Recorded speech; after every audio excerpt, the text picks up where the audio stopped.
आपके सामने प्रतिदिन वीर स्तुति जिसे उच्चिष्ट सुनन स्तोत्र के नाम से जाना जाता है,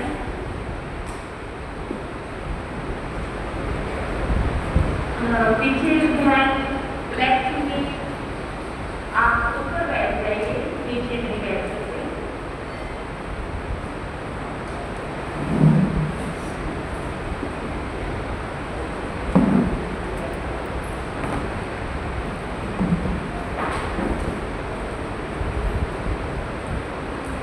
आप सभी को विदित है उच्चिष्ट सुनन स्तोत्र का प्रतिदिन जाप होता है। इसमें कुछ विधान है, लेखक ने साहित्य आने तो इसलिए कहना पड़ रहा है। तो आज इस स्तोत्र के अनुष्ठान का 10वां दिन है। आज हम 10वें दिन के भगवान महावीर की आराधना करेंगे।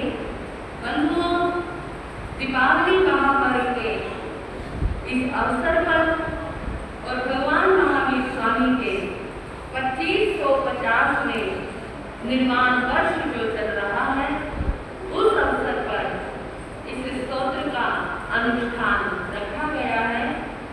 इसमें भगवान महावीर की वो स्तुति है जो सुधर्मा स्वामी जी ने स्वयं अपने मुख से की और शायद कोई और ना कर पाए, क्योंकि जो उन्होंने रच दिया उससे श्रेष्ठ तो कोई क्या रच सकता है।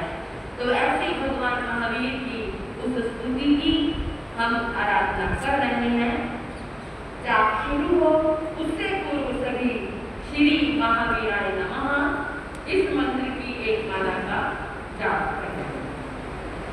श्री महावीराय नमः, श्री महावीराय नमः, श्री महावीराय नमः, श्री महावीराय नमः, श्री महावीराय नमः, श्री महावीराय नमः, श्री महावीराय नमः, श्री महावीराय नमः, श्री महावीराय नमः, श्री महावीराय नमः, श्री महावीराय नमः, श्री महावीराय नमः, श्री महावीराय नमः, श्री महावीराय नमः, श्री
अब सभी वीर स्तुति का सामूहिक पाठ करेंगे।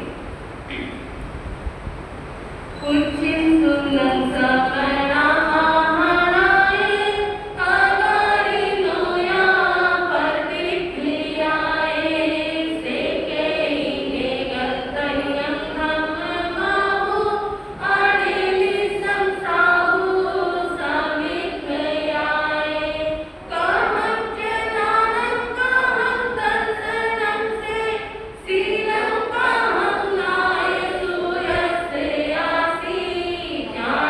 See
सौजन्य लाभ दे रहे हैं। सविता जैन, जगविंदर जैन, आज इनके घर में मनीष जैन, ईशा जैन की मैरिज एनिवर्सरी है। बहुत अच्छी बात है जो इन्होंने ये निर्णय लिया। होटल क्लबों में तो हम सभी अपने कार्यक्रम का आयोजन करते ही हैं, लेकिन अपने इस दिवस को भगवान महावीर के लिए समर्पित करना बहुत बड़ी बात। और आज का दिन इन्होंने इस अवसर का लाभ उठाया, प्रभु महावीर की भक्ति में अपने आप को समर्पित किया। इनकी धर्म वृद्धि रूप भावनाएं इसी तरह आगे से आगे बढ़ती रहे। इनके लिए गुरुओं का बहुत बहुत मंगल आशीर्वाद है। और आज इनकी तरफ से जो ये 10वीं गाथा का सुमरन किया जा रहा है,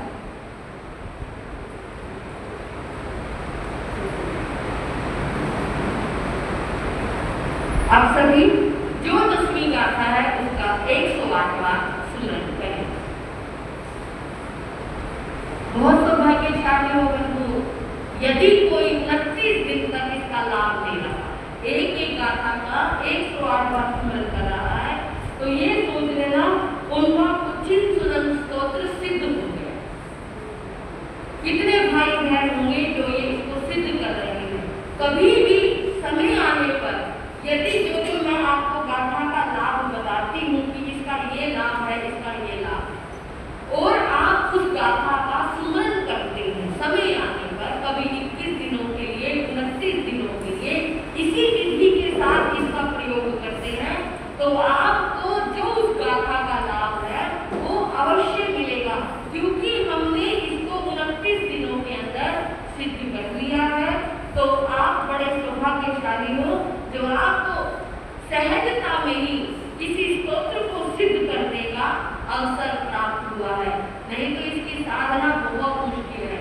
इसकी साधना 29 बार 29 दिन तक इसको पढ़ा जाए तब सिद्ध होता है, और आपको सहजता में बड़ी आसानी से इसे सिद्ध करने का अवसर प्राप्त हो रहा है। तो अब हम पढ़ेंगे।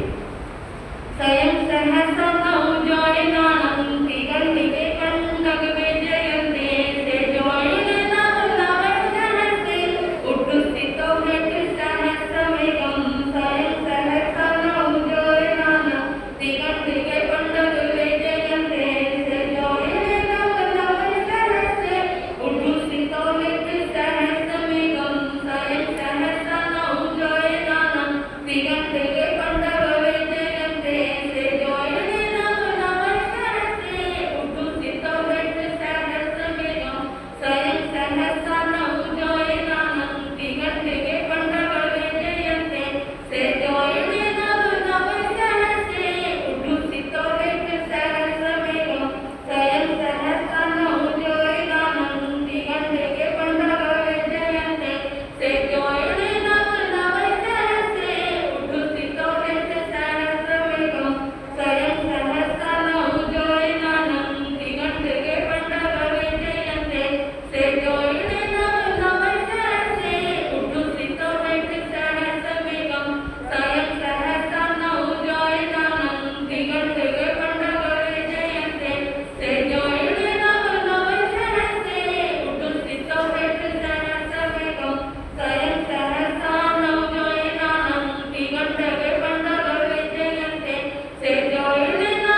से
इसमें क्या बताया?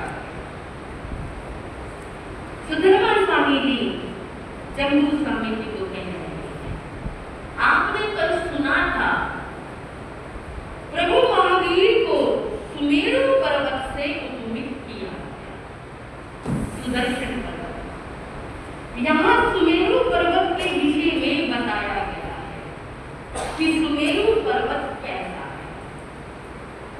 स्वयं सहसा नौ जोए नाम, वह सुमेरु पर्वत 1,00,000 योजन ऊंचा है।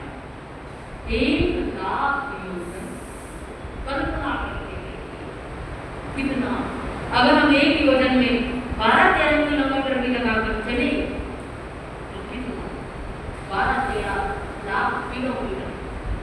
ये तो आजकल के माप के अनुसार है, लेकिन जो ये शास्त्र का माप है, ये शाश्वत माप है।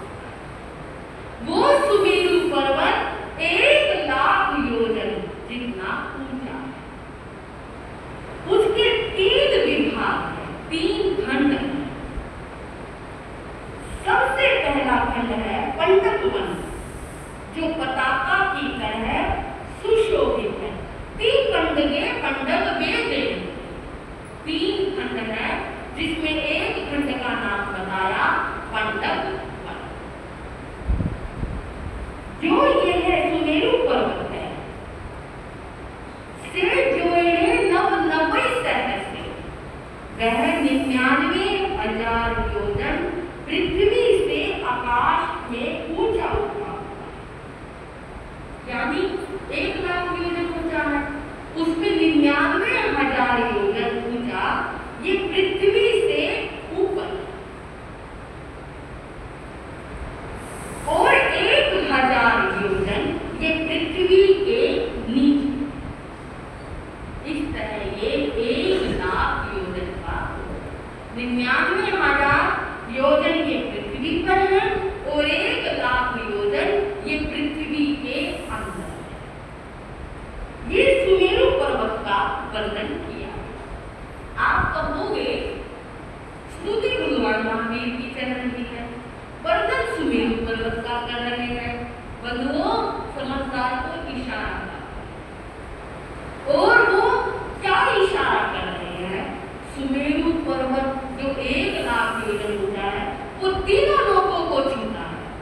ऊर्ध्व जो 99,000 योजन ऊंचा हो गया, इसका मतलब वो देव लोगों को भी छूता है, मध्य लोग हमारा लोग हो गया उसको भी छूता है, और अधो लोग 1,000 योजन नीचे है तो नीचे को भी छूता है। जिस तरह सुमेरु पर्वत तीनों लोगों को छूने वाला है, उसी तरह भगवान महावीर की जो यश है, कीर्ति है, महिमा है, वो तीनों लोगों में है। इतना ही नहीं, और क्या बताएं? ये जो सुमेरु पर्वत है, जैन पुराणों के अनुसार सूर्य, चंद्रमा, ग्रह, नक्षत्र जो कुछ भी है, ये इस सुमेरु पर्वत की परिक्रमा करते हैं। और कैसे करते हैं? अब जो हमने उसकी ऊंचाई सुनी, लेकिन जो ये ग्रह नक्षत्र है, ये पृथ्वी से कितने ऊंचे होंगे? थोड़ा जैन शास्त्रों के हिसाब से मैं आपको बताऊं, सबसे ऊंचा जो है वो है शनि ग्रह। शनि ग्रह सुमेरु पर्वत के चारों ओर परिक्रमा, तो ये पृथ्वी से 900 योजन ऊंचा है। मंगल ग्रह 897 योजन ऊंचा है। गुरु ग्रह 894 योजन ऊंचा है। शुक्र ग्रह 891 योजन ऊंचा है। बुध ग्रह 888 योजन ऊंचा है। जो नक्षत्र हैं जितने भी, वो 884 योजन ऊंचा है। जो चंद्र ग्रह है वो 880 ग्रह ऊंचा है।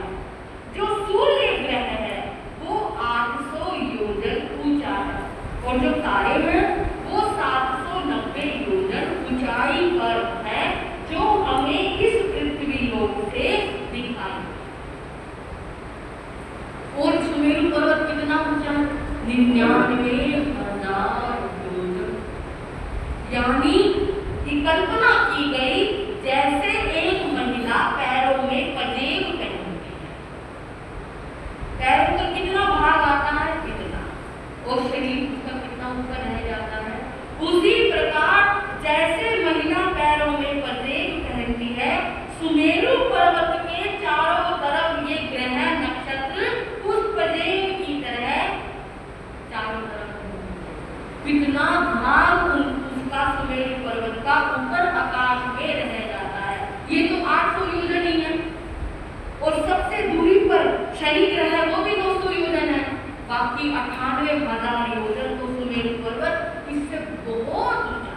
जैसे महिला पैरों में पजेब है, जैसे ये ग्रह नक्षत्र सूर्य तारा मंडल आदि सुमेरु पर्वत के चारों ओर परिक्रमा करते हैं, बंधुओं उसी प्रकार इस संसार की सारी दिव्य शक्तियां, सारे देवता, साधु साध्वी, श्रावक श्राविका किसकी परिक्रमा करते हैं, बताओ, भगवान।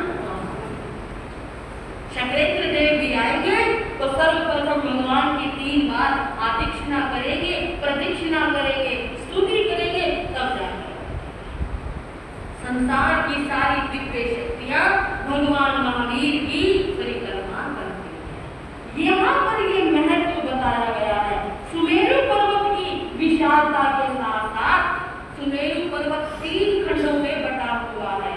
उसी प्रकार भगवान महावीर को 3 रतन प्राप्त हैं, सम्यक ज्ञान, सम्यक दर्शन और सम्यक। सुमेरु पर्वत से जो उपमित किया जा रहा है, एक उपमा देखो किस तरह भगवान महावीर से उनको दी जा रही है। सुधर्मा स्वामी दे रहे हैं, जम्बू स्वामी सुन रहे हैं, बंधुओं आप भी सुन रहे हैं कि भगवान महावीर की विशालता को, भगवान महावीर की महिमा को बताने के लिए क्या लेकर आए, सुमेरु पर्वत उठा के लिए। कैसा उनका ज्ञान है, कितना विशाल ज्ञान है बंधुओं। इस तरह से प्रभु महावीर 3 रत्नों से सजे हुए हैं। सम्यक ज्ञान रूपी रतन, सम्यक दर्शन रूपी रतन, सम्यक चारित्र रूपी रतन। जितने भी ग्रह नक्षत्र सुमेरु पर्वत की परिक्रमा करते हैं, भगवान महावीर स्वामी की भी सभी साधु साध्वी, देवी देवता, नर नारी, त्रियंग त्रियंगी सभी परिक्रमा। भगवान का दर्शन सर्वश्रेष्ठ, उनकी महिमा सर्वश्रेष्ठ है। जैसे सुमेरु पर्वत पर देवी देवता जाकर आमोद प्रमोद करते हैं, हर्ष को प्राप्त होते हैं, वैसे ही भगवान महावीर के चरणों में आने वाला प्रत्येक जीव आमोद प्रमोद और हर्ष को प्राप्त। उनके जीवन का एक प्रसंग छोटा सा, जब भगवान महावीर ने दीक्षा ली, उन्होंने वर्षी दान दिया। बहुत लोगों ने वर्षी दान दिया, बहुत लोगों ने, लेकिन कहते हैं भगवान का दान भी किसी किसी किस्मत वालों को मिलता है। वर्षा तो बरसती है, लेकिन अगर कोई छाता ओढ़कर खड़ा हो जाए तो वो वर्षा में भीगता नहीं।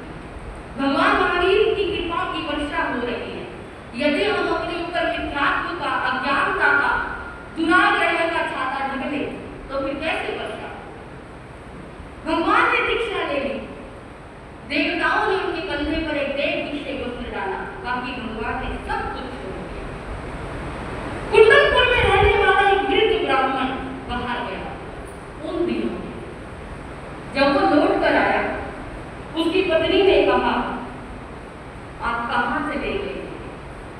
अरे यहाँ तो ऐसा अमृत मेघ बरसा था, हम तो गरीब के गरीब रह गए। कहते हैं तीर्थंकर जिसे वर्षी दान देते हैं उसकी जन्म जन्म की दरिद्रता मिट जाती है। हम तो गरीब के गरीब रह गए। कहते क्या था? कहते वर्तमान ने वर्षी दान दिया था और आप तो उसका लाभ ले ही नहीं पाए। अगर हमें भी वर्तमान के हाथ से कुछ मिल जाता, हमारी भी गरीबी मिट जाती। कहते अच्छा ये बात है, कोई बात नहीं, मैं अभी जाता हूँ, जंगलों में होंगे वर्तमान, उनसे जाकर ले आऊंगा। अब क्या है उनके पास? अरे कुछ तो होगा, जो इतना सब कुछ देने वाला है वो खाली थोड़े होगा, कुछ तो होगा उसके पास।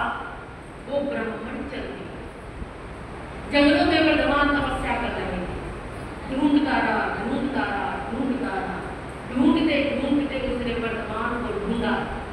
और एक याचक बनकर उनसे निवेदन करने लगा, वर्धमान, मैं तुम्हारे नगर में रहने वाला एक गरीब ब्राह्मण हूँ।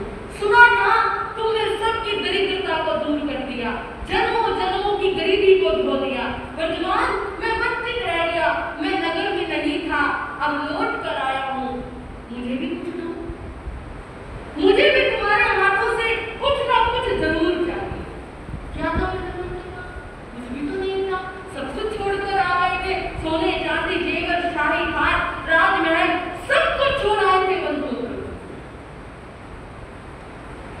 लेकिन उसकी दृष्टि बार बार कंधे पर डले हुए देवदुष्य पर पड़ गई। वो देवदुष्य वस्त्र जो देवता शक्रेंद्र महाराज स्वयं तीर्थंकर को प्रदान करते। भगवान ने देखा इसे ये कुछ नहीं, निराश नहीं किया। मैंने आपको कहा था भगवान की शरण में आने वाला बंधुओं कभी निराश नहीं।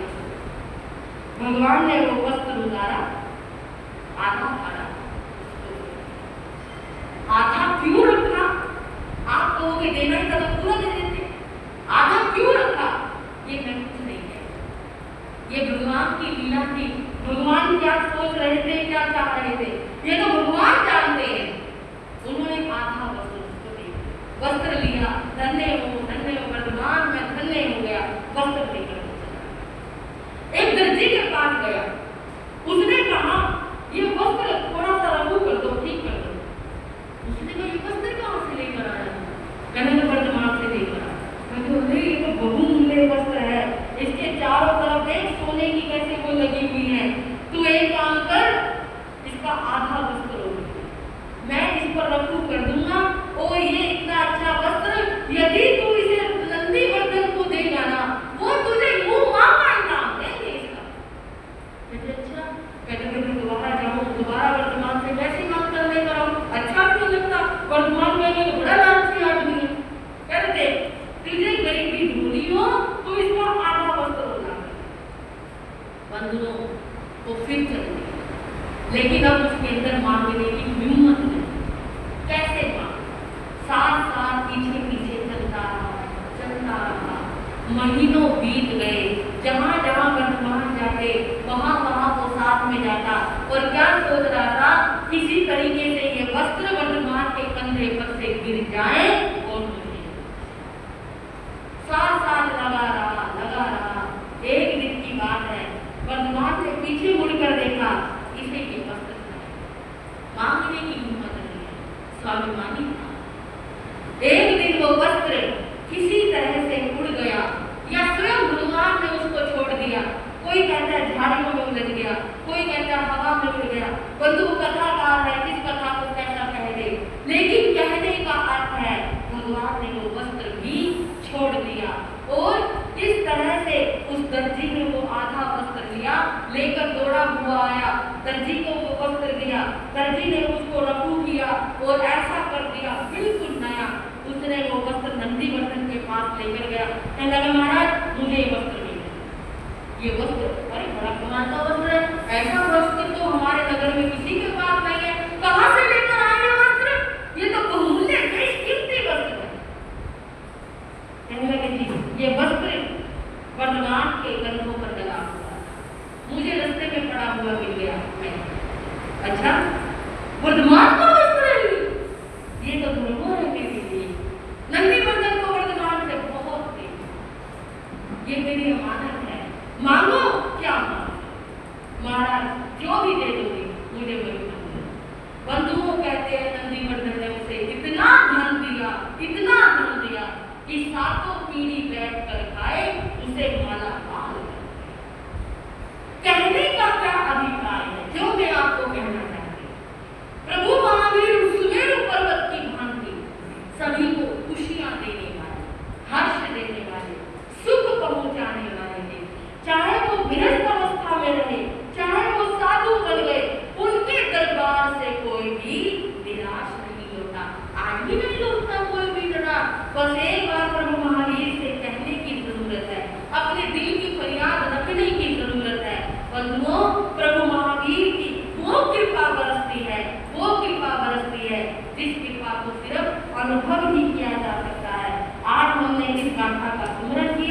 इस गाथा का क्या अर्थ है ये भी जानना चाहिए।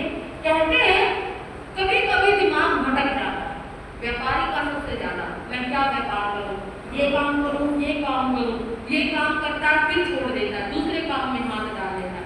वो अपने काम के प्रति या विद्यार्थी अपने पढ़ाई के प्रति दृढ़ नहीं रह पाता, भटकता रहता है, ये करूं वो करूं। कई बार ऐसे लोग आ जाते हैं, मान लीजिए ये काम किया तो ये भी छोड़ दिया, ये काम किया तो ये भी छोड़ दिया, ये पढ़ाई करता है ये भी छोड़ देता है, ये पढ़ाई करता है ये भी छोड़ देता है, मंत्री का भी काम नहीं करता। अगर वो व्यक्ति इस गाथा का सुमरन करे तो उसको अपने कार्य के प्रति दृढ़ता मिलती है और उसका वो कार्य सफल भी होता है। ये इस गाथा का अर्थ है। यदि कोई ऐसा व्यक्ति जिसका मन भटकता रहता हो वो इस गाथा का सुमरन करे श्रद्धा और भक्ति के साथ, तो उसको उस कार्य में सुदृढ़ता मिलती है और उसका वो कार्य सफल भी होता है। विशेष रूप से इस गाथा का जाप थोड़ा दूसरी दृष्टि से कहूं, जिनका जन्मदिन दिनांक 5 तारीख, जिनका जन्म 5 को हुआ हो, 23 तारीख को हुआ हो, 14 तारीख को हुआ हो, ऐसे लोगों को इस गाथा का जाप जरूर करना है। आप देखना ऐसे व्यक्ति ज्यादा होंगे। अगर विद्यार्थी होगा तो पढ़ाई के प्रति दृढ़ भी रहता है, मैं बीए करूँ, नहीं ये कर लेता हूँ, नहीं ये कर लेता हूँ, सीए कर लेता हूँ, इंजीनियरिंग कर लेता हूँ, भटकता रहेगा उनका। व्यापार करेंगे, एक साल कुछ काम किया फिर छोड़ दिया, थोड़ा सा लाभ नहीं हुआ छोड़ दिया, थोड़ा घाटा हो गया तो छोड़ दिया, ग्राहक नहीं आए 3 दिन तो काम छोड़ दिया, उनकी ये मनोस्थिति रहती है। यदि कोई ऐसा व्यक्ति इसका जाप करे, विशेष रूप से जिनकी बर्थडे जन्मदिन 5 तारीख, 14 तारीख, 23 तारीख, अगर वो इस गाथा का स्मरण करे तो उनको अवश्य सफलता मिलती है। ऐसी इस गाथा का लाभ है और इस गाथा का जो लाभ दिया मैंने आपको पहले भी बताया था। सविता जैन, जगविंदर जैन, आज इनके घर में मनीष जैन, ईशा जैन का शादी की सालगिरह है। इस उपलक्ष्य में इन्होंने ये सौजन्य लिया। इनके लिए गुरुओं का बहुत बहुत मंगल आशीर्वाद, इनका धर्म के प्रति ऐसी ही दृढ़ आस्था बनी रहे। आज रोपड़ से हमारे महामंत्री जी आए हैं, भाई गोल्डी जी बहुत अच्छा गाते हैं, तो मैं आप सभी से कहूंगी उनका एक भजन अवश्य सुन लीजिए।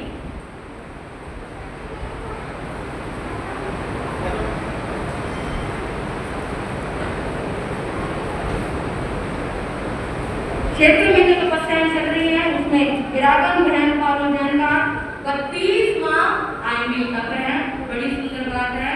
वो अपने तप क्षेत्र में आगे बढ़ रही है। एक जयकार करेंगे, तपस्या करने वालों को, आगे बढ़ने वालों को। आज बहन लता रानी जी का 25वां एकासना, स्वाति जैन का 24वां एकासना, यशपाल जी का 24वां एकासना। यदि वो सभा में आए हो तो अपने अपने एकासने का प्रस्थान देंगे। स्वतंत्र है हाँ।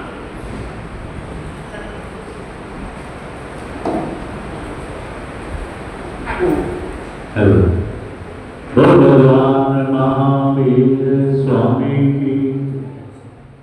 अब डूबने का भय किसे कुर्नी, अब डूबने का भय किसे कुर्नी, जब नाव भी तेरी, दरिया भी तेरा, लहरें भी तेरी और हम भी तेरे।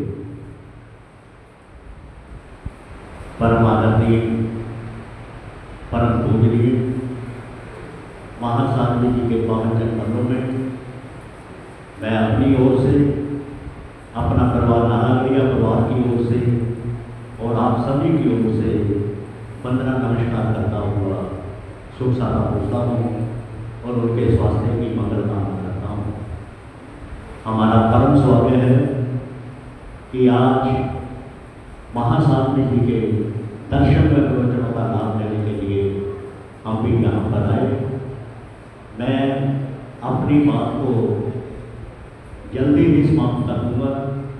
2017 का वो नज़ारा जब महासाध्वी जी का हमारे क्षेत्र रोपड़ में आना हुआ और उसके बाद महाराज श्री जी का ये प्यार भरा संदेश जो है, जब रोपड़ से नगरी मंडल महासाध्वी जी के दरबार में दर्शनों का नाम लेने के लिए आए, तब महासाध्वी जी का पता चला कि महासाध्वी जी का चतुर्मास जो है इचलू नगर में है। तो बहुत ही खुशी की बात है कि आज मुझे भी यहाँ पर आने का मौका मिला है। तो एक सुंदर सा भजन आपके बीच में। संत किसी भी धर्म का हो वो नफरत सदा मिटाते हैं, आए जो इनके सत्संग में उन्हें प्रेम का पाठ पढ़ाते हैं। संत किसी भी धर्म के हो नफरत सदा मिटाते हैं, आए जो इनके सत्संग में उन्हें प्रेम का पाठ पढ़ाते हैं। इन संतों की शरण में आ मन की नफरत मिट जाती है, मिलता है सत्य का मार्ग किस्मत सुनो बन जाती है। इन संतों की शरण में आ न मन की नफरत मिट जाती है, मिलता है सच का मार्ग किस्मत भी सुनो बन जाती है। पुण्य कर्म जो किए हो तो इनके दर्शन हो पाते हैं, संत किसी भी धर्म के हो नफरत सदा मिटाते हैं। सच्चे संत का क्या कहना वो किसी भी धर्म समाज का है गूंजा सत्कर्मों से डंका उसकी आवाज का है। सच्चे संत का क्या कहना वो किसी भी धर्म समाज का है गूंजा सत्कर्मों से डंका उसकी आवाज का है। इनके नमन को बड़े बड़े पर्वत भी शीश झुकाते हैं, संत किसी भी धर्म के हो नफरत सदा मिटाते हैं। ऐसे संत जहाँ भी हो नगर धन्य हो जाता है, अमृत से इनकी वाणी से दिलगीर का दुख मिट जाता है। ऐसे संत जहाँ भी हो नगर धन्य हो जाता है, अमृत से इनकी वाणी से दिलगीर का दुख मिट जाता है।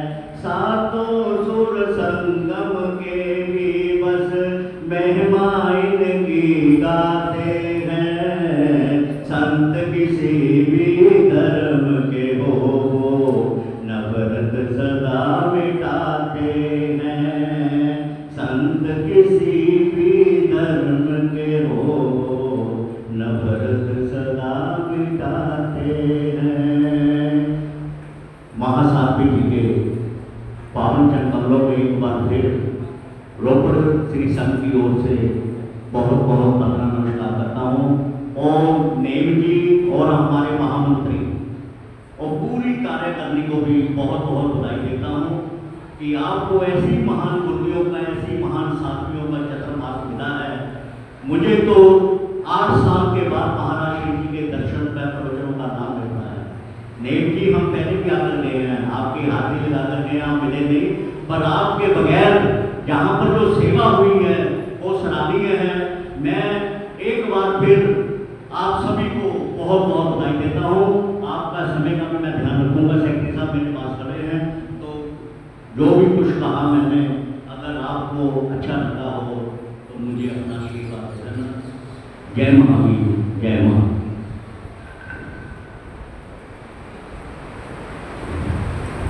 बहुत ही सुंदर शब्दों में गोली जी जो कि रोपड़ के हैं, उन्होंने अपने भाव रखे और आपकी पूरी टीम का हार्दिक स्वागत अभिनंदन है। संयुक्त श्रोमणी जैन भारती महासाधु श्री सुशील कुमार जी महाराज का एक उत्तरवर्ती श्रवणी गौर डॉक्टर सुनीता जी महाराज का एक थाने 7 के श्री चरणों में कृष्ण समाज में नमस्कार करता है तथा आप श्री जी का सता पूछता है।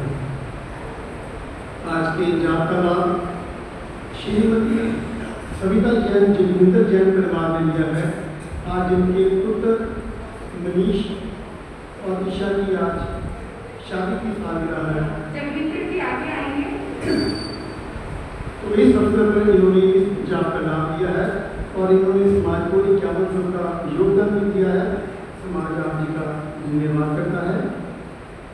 29 तारीख रविवार सुबह 9 बजे जैन स्थानक किशोर नगर से श्री पीयूष जी महाराज आए तथा श्री मीना जी महाराज साहिब के दर्शन इनकी बस एसी बस SF जैन सभा किशोर नगर के सत्रोडान में जलंधर तथा नवाशहर जाएगी। टिकट 200 रुपये मात्र है। अपना नाम लिखवा दें ताकि हम उसी मुताबिक व्यवस्था कर सकें। आज भाई समाज हार्दिक स्वागत अभिनंदन करता है तथा आप श्री जी के भोजन की व्यवस्था भोजनशाला में रखी गई है। आइए आपके हमने दर्शन, आइए आपके हमने दर्शन, जैसे सारा जहाँ पा लिया है, बात कर हमने जैसे जमी पर दूर का आसमां पा लिया है। आइए आपके हमने दर्शन, जैसे सारा जहाँ पा लिया है। गुरु जी महाराज, हम आपके ज्ञान दर्शन चरित्र सबसे एवं यात्रा एवं शरीर का सत्सारा पूछते हैं। आपके स्वास्थ्य की मंगल कामना करते हैं। आप श्री जी को वंदन नमस्कार करते हैं। वंदे वंदनामि, वंदे वंदनामि, वंदे वंदनामि। कल्पना विपिन जैन, नंदिनी जैन, प्रतीक जैन, दीपिका जैन जी की तरफ से होगा तो अपने जाप का ध्यान रखेंगे। और एक सूचना, ये अनुष्ठान 13 तारीख तक है। तो कल एक भाई ने जाप करवाया अशोक जी ने, वो कहने लगे कि मुझे तो इतना आनंद आया, मुझे एक जाप हो चाहिए। हमने कभी लिस्ट पूरी हो गई, कहते थे मुझे नहीं पता है कि जाप हो चाहिए। तो इसके बाद उत्तरायण सूत्र का भी अनुष्ठान बैठेगा, उत्तरायण सूत्र का। तो उसमें उन्होंने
सभी खड़े होकर मंगल पाठ का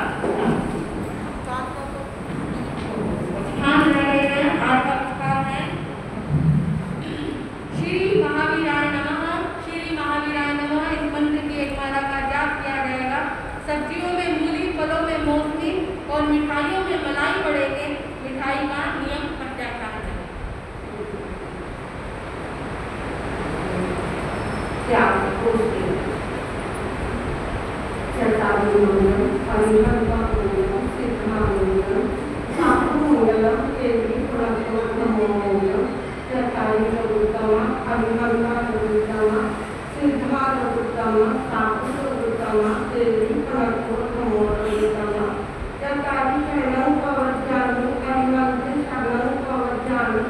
Siddhi Sarnam Pavajamu Sadhu Sarnam Pavajamu